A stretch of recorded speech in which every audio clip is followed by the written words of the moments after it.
I never thought my life would turn into this. One minute, I was stressing about an upcoming math test and trying to decide if I should go to prom, and the next, I was stuffing my life into 2 old duffel bags, trying to act like I wasn't being abandoned. It started with my dad getting sick. He was the kind of person who never slowed down. The guy who woke up before the sun, worked long shifts, still made it to my soccer games, and somehow remembered to bring home my favorite snacks from the gas station. When he started feeling tired all the time, we thought it was just stress, maybe too much overtime. He kept saying he was fine. Then one night, he collapsed in the kitchen. Stage 4 pancreatic cancer. I remember sitting in the hospital, watching my mom squeeze his hand so tight her fingers turned white. The doctor was talking, explaining treatment options, but I couldn't process a single word. All I could hear was the beeping of the machines, the hum of fluorescent lights, my own heartbeat in my ears. The next few months were a blur of hospitals, chemo appointments, and trying to pretend like things were normal. But nothing was normal. Dad got worse so fast it was like watching time-lapse footage of a person fading away. He still tried to joke around, still teased me about my terrible math skills, but his voice was weaker, his laugh thinner. The last thing he ever said to me was a joke. Something about making sure Mom didn't burn the house down trying to cook. Then they took him to the ICU. He never came home. He died on a Tuesday. I remember because we were supposed to go to our favorite diner that night.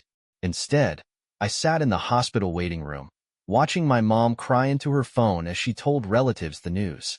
I thought that was the worst thing that would ever happen to me. I was wrong. Mom didn't just grieve, she unraveled. Within 2 months, she started dating. She told me she needed to feel alive again. Like that justified bringing strangers into our house before I even had time to process that Dad was gone. Then she met Greg. Greg was rich, tall, confident, the kind of guy who drove cars that cost more than our entire house. He started taking Mom on weekend trips, bringing her jewelry, talking about how much she deserved happiness. And within a year, she was engaged. She didn't tell me. She just handed me a bridesmaid's dress and said, "Try this on." Then, one night over dinner, she dropped the real bomb. "Greg and I have been talking," she said, cutting into her salad. "And we think it'd be best if you stayed with Aunt Kelly for a while." I stopped chewing. "What?" She sighed, like I was being difficult. "You know, just for a bit. Until things settle." I stared at her. Settle from what? She finally looked up. "Honey, Greg and I are starting a new chapter. You're almost an adult, and I just think you'd be more comfortable somewhere else." My stomach twisted. More comfortable for who? She flinched. Just for a second. Then she plastered on a bright, fake smile. "This isn't a bad thing. Kelly has a great house, and I know she'll take care of you." She said it so casually, like she was talking about rehoming a pet. I felt my hands shaking under the table. "You're sending me away?" Her smile flickered. "I'm helping you." Helping. Right. 2 weeks later, I was standing in an airport with 2 duffel bags and a one-way ticket to Minneapolis, watching my mom wave goodbye like she was just dropping me off at summer camp. Aunt Kelly's house was huge. The kind of place with white marble countertops and furniture no one actually sat on. She lived there with her husband, Jack, and their 2 kids, Logan and Ashley. We used to be close when we were younger, back when they visited during the summer and we built pillow forts in my living room. Now, they acted like I was an intruder. Ashley, who used to braid my hair and call me her best friend, barely spoke to me. Logan, who I once trusted with all my childhood secrets, started, accidentally, knocking over my stuff, laughing when I got frustrated. And Aunt Kelly? She wasn't just cold. She was calculating. One night, she sat me down at the kitchen table and slid an envelope across to me. "I think it's important for you to learn responsibility," she said. I opened it. A bill. Rent. I was 16, still in high school, and my own family was charging me to live with them. I tried calling my mom. No answer. Texted her. No response. The only time she reached out was to send money, not enough to cover what Aunt Kelly demanded, but enough that she could say she was helping. Meanwhile, her Instagram was full of photos of her and Greg on yachts, at ski resorts, living their perfect new life without me. By the time winter rolled around, I realized I had 2 choices: get a job or end up homeless. I got the first one I could find. An overnight shift at a laundromat in the bad part of town. It wasn't glamorous. The heating barely worked, and the customers ranged from exhausted parents to guys who made me keep a box cutter in my pocket. But it paid. Of course, one job wasn't enough. Not with Aunt Kelly finding new reasons to raise my rent. So I picked up another shift at a gas station near Logan's private school. That's when things got really bad. Logan and his friends thought it was hilarious that I worked there. They'd show up during my shifts, knock over displays, spill drinks, make jokes just loud enough for me to hear. Ashley was worse. She and her friends would stand by the register, giggling. "Can you imagine?" she'd whisper. "Having to work at a gas station?" She started posting pictures of me cleaning up their messes. Hustle culture. Grind set. At school, people started leaving quarters on my desk. Someone taped a sign to my locker that said "Washer Girl." I stopped fighting back. Stopped caring. Just kept my head down and worked. But then one night, I came home to find my room trashed. My blankets ripped off the bed, my dresser drawers pulled out, and in the middle of the floor, my stuffed bear, the one thing I had left from my dad. Its seams were torn open. Inside that bear, I had been hiding the money I saved. Every extra dollar. Gone. Ashley sat on her bed, scrolling through her phone like nothing happened. "Oh," she said when she saw me. I was cleaning. I wanted to scream, but I couldn't afford to lose my place to stay. Then Aunt Kelly came downstairs. "I'm raising your rent," she announced. Not a little. Double. I did the math. Even with 2 jobs, I couldn't afford it anymore. So I made a choice. I packed what I could into my rusted-out Honda, climbed into the driver's seat, and drove away. No plan. No backup. Just me, my car, and the knowledge that I had nothing left to lose. The first night in my car wasn't the worst. I parked behind the laundromat, where I still had a key, and slipped inside to wash up in the employee bathroom. It was cold, but not unbearable. I layered on every hoodie I owned, curled up in the back seat with my backpack as a pillow, and told myself I'd figure things out tomorrow. Tomorrow turned into a week. A week turned into a month. And slowly, I adjusted. Sleeping in a car isn't like sleeping in a bed. You don't just lie down and close your eyes. You plan. You think about where you'll park, how long you can run the heat before you kill your battery, whether you're in a spot where cops will knock on your window at 2 a.m. and tell you to move along. I learned which gas stations let me use their bathrooms without asking questions. Which fast food places wouldn't care if I sat inside for an hour, charging my phone and pretending to study. Which alleys were quiet enough to park in, but not so quiet that I'd wake up to some creep tapping on my window. My body learned, too, how to sleep curled up in the front seat when the back got too cold. How to wake up before sunrise so no one would see me. How to stop caring that my hair smelled like whatever detergent I'd borrowed from the laundromat's lost and found pile. It wasn't that bad. Until winter really hit. One night, the temperature dropped so low my breath turned into fog inside the car. I tried to start the engine, but all I got was a pathetic click. Battery dead. Phone dead. No heat. I curled into myself, stuffing my hands under my armpits, pulling my hood tight around my face. It didn't help. The cold seeped through my clothes, turning my fingers numb, making my teeth chatter so hard my jaw ached. I thought, this is it. This is how people freeze to death. Then came the knock. I flinched so hard I hit my head on the car door. Outside, standing in the snow like it was a perfectly normal thing to do at 2 in the morning, was Uncle Mark. He wasn't wearing a coat, just a suit jacket, like the cold didn't touch him. His face was unreadable. I fumbled to roll down the window, my fingers stiff and clumsy. He didn't say anything right away, just studied me for a long moment. Then, finally, "I think we need to talk." I swallowed hard. "How did you?" "I've been watching," he said simply. I should have felt creeped out, maybe even angry, but I was too cold, too tired, too damn numb, inside and out, to care. Mark exhaled, his breath visible in the air. "Come inside." I hesitated. Then another gust of wind hit, and I realized I couldn't feel my toes. I grabbed my bag, pushed the door open, and followed him. Mark led me through the side door of the laundromat, past rows of humming washers, and up a narrow staircase I'd never noticed before. My legs felt stiff from the cold. My fingers barely worked, and the warmth of the building made my face sting like it was waking up from being frozen. At the top of the stairs, he pulled out a key, unlocked a door, and stepped inside. I hesitated in the doorway, taking it in. The apartment was small. One open room with a kitchenette against the wall, a tiny bathroom in the corner, and a bed that looked about 1,000 times better than my car's backseat.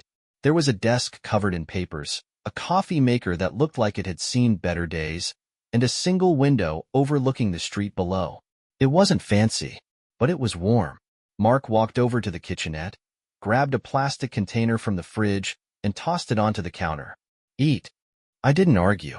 I peeled off my gloves, grabbed a fork, and started shoveling in whatever it was. Pasta, maybe. I barely tasted it. My stomach had been running on gas station snacks and whatever was left over in the laundromat's lost and found bin. Mark sat down at the desk, watching me. Not in a judgmental way. More like he was trying to put together a puzzle. How long? He finally asked. I swallowed. How long what? He gave me a look. How long have you been living in your car? I poked at the food with my fork. A while.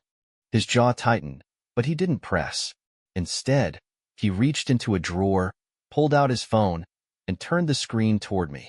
I frowned. It was an old photo, grainy, slightly yellowed, like it had been taken on a disposable camera. Two teenage boys sat in the back of a beat-up van, a dented can of beans between them. One of them was my dad. I knew that face anywhere. The same goofy grin I remembered from old family photos. Mark tapped the screen. That was us. Before I bought this place. Before he got his scholarship. Before anything. I stared at the image, my throat tightening. He made me promise something before he died, Mark continued, slipping the phone back into his pocket. 2 things, actually. First, to look out for you. Second, to make sure you learned how to look out for yourself. I kept my eyes on my plate, suddenly not hungry anymore. Mark leaned forward, resting his elbows on his knees. I was waiting to see what you'd do. I looked up sharply. You knew? His expression didn't change. I knew. Anger flared in my chest, hot and sudden. So what? This was some kind of test? He didn't answer right away. He just studied me for a moment, then said, You passed. I let out a bitter laugh, pushing the food away. Oh, great. So what do I win? Mark reached into his pocket, pulled out something small, and set it on the table between us. A key. I frowned. What's this? Apartment's yours, he said. No rent. Just keep working here and keep your grades up. I stared at the key like it might disappear if I blinked too hard. This isn't charity, Mark said before I could argue. It's an investment. I hesitated. My first instinct was to say no. To tell him I didn't need his help, that I could figure it out on my own. But then I remembered the ice on my windshield. The nights spent shivering in the back seat, wondering if I'd wake up in the morning. I swallowed hard and picked up the key. Mark nodded, like he had expected that answer. Good. Now get some sleep. You look like hell. I was too tired to argue. That night, for the first time in months, I slept in a real bed. The first thing I noticed when I woke up was the silence. No car engines. No drunk guys stumbling past my parking spot at 2 in the morning. No freezing wind sneaking through cracked windows. Just warmth. For a few seconds, I forgot where I was. My body still half expected to jolt awake with numb fingers and an aching neck, to wipe condensation off my windshield and start planning where I could park next. Then I saw the ceiling above me, the tiny kitchenette in the corner, the clean blankets wrapped around me, and it hit me all over again. I wasn't in my car anymore. I lay there, staring at the ceiling, trying to process what that meant. I had a place to stay, a door that locked, a bed that didn't make my spine feel like it was folding in half. I should have felt relieved, safe, even. So why did I feel like I was waiting for someone to rip it all away? A knock on the door snapped me out of it. I sat up too fast, my heart slamming against my ribs. Relax, Mark's voice came from the other side. You're not getting evicted. Yet. I let out a breath and swung my legs over the side of the bed. My shoes were still by the door, caked in old slush. My hoodie from yesterday lay crumpled on the floor, smelling like laundromat detergent and exhaustion. I rubbed my face, took a deep breath, and opened the door. Mark stood there, holding 2 cups of coffee. He handed me one without a word. I took it, sipped, winced. God, that's terrible. He smirked. You get what you pay for. I leaned against the doorframe, warming my fingers against the cup. So, you just gonna let me live here forever? Not forever, he said. Just long enough. Long enough for what? He studied me for a moment. For you to figure out what's next. I frowned. I didn't have a next. My entire life for the past year had been about survival. Making it to the next shift, the next meal, the next night without freezing to death. Now that I wasn't actively fighting to exist, I had no idea what came after. Mark must have seen it on my face because he clapped a hand on my shoulder. Come downstairs. Your shift starts in 10. I blinked. What? You still work here, he said. And since you're not spending your nights sleeping in a car, you've got no excuse for being late. I stared at him. He stared back. Then I snorted. You're a real humanitarian. You know that? He smirked. I try. By the time I made it downstairs, the laundromat was already waking up. The familiar hum of washing machines, the faint smell of detergent and burned coffee. It felt weird being here without my usual exhaustion pressing down on me. Mark tossed me an apron. Jerry's out sick. You think you can handle the morning shift? I caught it. I think I can manage. And for the first time in a long time, I meant it. I threw myself into work. Fixing jammed coin slots, wiping down machines, making small talk with customers. It felt normal. Not like some desperate attempt to scrape together money. Not like I was one mistake away from losing everything. Just a job. A routine. And then Aunt Kelly walked in. I saw her before she saw me. She was standing near the entrance, looking around like she was inspecting the place, her arms crossed over her expensive coat. I exhaled slowly. Of course she was here. Logan must have seen me moving in and run straight to Mommy. She spotted me behind the counter, and her expression tightened. She marched up like she was expecting me to grovel at her feet for forgiveness. Instead, I gave her the same bored smile I gave difficult customers. Morning, Kelly. What can I do for you? Her eye twitched. You're living here? Yup. With him. I arched an eyebrow. Who, Mark? I gestured around the laundromat. Unless you mean Jerry, but I'm pretty sure he has a wife. Her lips pressed into a thin line. Do you have any idea what people are saying? I leaned on the counter. Let me guess. Something wildly inaccurate? She exhaled sharply, glancing over her shoulder like she was worried someone might be eavesdropping. People talk, she hissed. They're saying. Let me stop you right there. Mark's voice cut through the laundromat as he strolled out from the back office, coffee cup in hand. I don't give a damn what people are saying. Kelly spun to face him, her expression hard.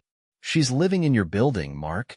She's working for me, he corrected, and paying exactly 0 in rent, which is already more generosity than she got from you. Kelly's face turned red. I was teaching her responsibility. You were extorting her, Mark said flatly. She opened her mouth. Shut it. Then turned back to me, her voice dropping into something almost sweet. Honey, I just want what's best for you. I smiled, all teeth. That's funny, because so do I. Her jaw clenched. You can't stay here forever.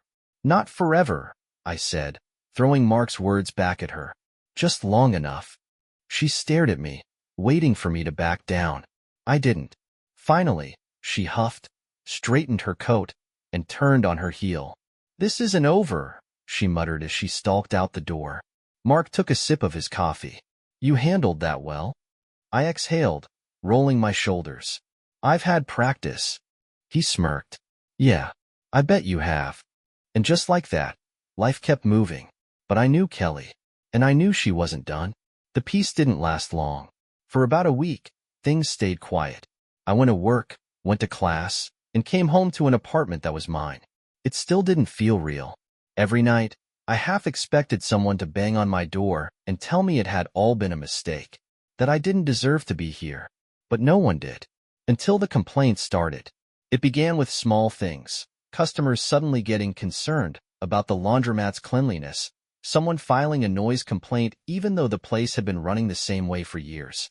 Then one morning, Mark walked into the office, tossed his phone onto the desk, and said, "Check your email." I pulled out my phone, scrolled through my inbox, and there it was. An official-looking email from the City Housing Authority. A complaint had been filed against Mark. Claims of unsafe living conditions, illegal rental practices, and potential exploitation of a vulnerable minor. I stared at the screen, my stomach twisting. "She actually did it," I muttered. Mark leaned against the desk, arms crossed. "Did what?" I looked up. This was Kelly. "She's trying to force me out." Mark's jaw tightened, but his voice stayed calm. "Yeah, I figured as much." I let out a humorless laugh. "God, she really can't stand not being in control, can she?" "She's desperate," Mark said. "She thought she could get rid of you, and when that didn't work, she went for me." I swallowed. "What do we do?" "We fight it," he said simply. "I've got lawyers. This won't stick."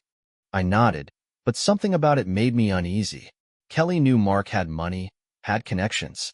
So why do something so obviously doomed to fail? Because she wasn't trying to win. She was trying to make life miserable until I cracked first. I set my phone down, exhaling slowly. "She's not going to stop, is she?" Mark gave me a knowing look. "She doesn't have an exit plan. That makes her dangerous."